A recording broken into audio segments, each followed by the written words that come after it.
কয়েকদিন পরেই কুরবানির ঈদ।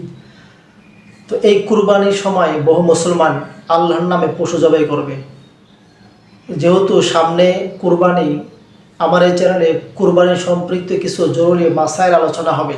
আপনারা চাইলে চ্যানেলটি সাবস্ক্রাইব করে রাখতে পারেন। প্রিয় ভাই, কুরবানির সময়, কুরবানির দিনে ঈদের নামাজের আগে কুরবানি করা বৈধ হবে না। যদি কেউ করে ফেলে তাহলে সেটা জায়েজ হবে না, তার স্থানে অন্য একটি পশু জবাই করা ওয়াজিব। প্রিয় ভাই, যদি কোনো কাজ থাকে যে সকাল সকাল কাজটা সেরে কুরবানি করে আমাদের অন্য কাজে চলে যাব, এমন যদি জরুরত হয় তাহলে আপনার ওই পশুকে এমন এলাকায় পাঠিয়ে দিবেন যে এলাকায় মানে ঈদের নামাজ নাই। যেমন গ্রাম অঞ্চলে পাঠিয়ে দিবে, তো সেইখানে আপনার জবাই করলে কোনো অসুবিধা হবে না। আর যে এলাকায় ইমামও নাই, আপনার ঈদের নামাজও নাই, সে এলাকায় ফজরের পর থেকে, সূর্য উদয় হওয়ার পর থেকেই আপনার কুরবানি করা জায়েজ, বৈধ হবে।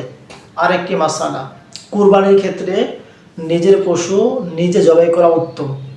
আমি কুরবানি দিলাম, তো আমার পশু আমার জবাই করাই উত্তম, আর এটাই নিয়ম, এটা হলো সুন্নত।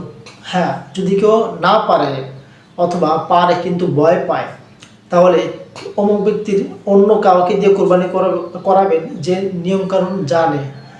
অন্তত নিজে সেখানে উপস্থিত থাকবেন, মানে গরু কীভাবে জবাই হয় সেটা দেখবেন, আর এটাই সুন্নত বা এটাই হলো নিয়ম।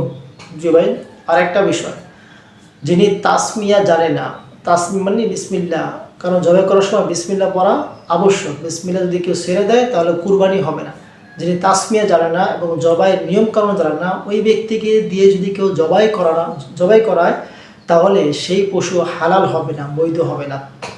এমন ব্যক্তিকে দিয়ে আপনার জবাই করাইতে হবে যিনি তাওহীদের ওপর বিশ্বাসী, আল্লাহর একত্ববাদের ওপর বিশ্বাসী, তাসমিয়া জানে, জবাইয়ের নিয়ম জানে। হ্যাঁ, এমন ব্যক্তি যিনি জবাইয়ের নিয়মকানুন জানে, মুসলিম, তো ওই ব্যক্তি যদি স্বেচ্ছায় ইচ্ছা করে বিসমিল্লাহ ছেড়ে দেয়, তরক করে, তাহলে আপনার ওই ব্যক্তিরও কুরবানি সহি হবে না, সঠিক হবে না। এই জন্য তাকেও আবার অন্তত মুসলিম দ্বারা কুরবানি করানো উচিত। প্রিয় ভাই, আরেকটা বিষয়, এখন বিসমিল্লাহ পড়তে ভুলে গেছে কেউ, এরকম যদি হয়, পড়তে মনে ছিল না, আল্লাহু আকবার নিয়মকানুন জানে কিন্তু বিসমিল্লাহ পড়ে না, ভুলে গেছে, তাহলে এই ব্যক্তির জবাই সহি হবে, সঠিক হবে, কোনো সমস্যা নেই। কারণ প্রত্যেকটা মুসলিমের অন্তরে আল্লাহর নাম থাকে, আল্লাহর বিশ্বাস বা বিসমিল্লাহ থাকে।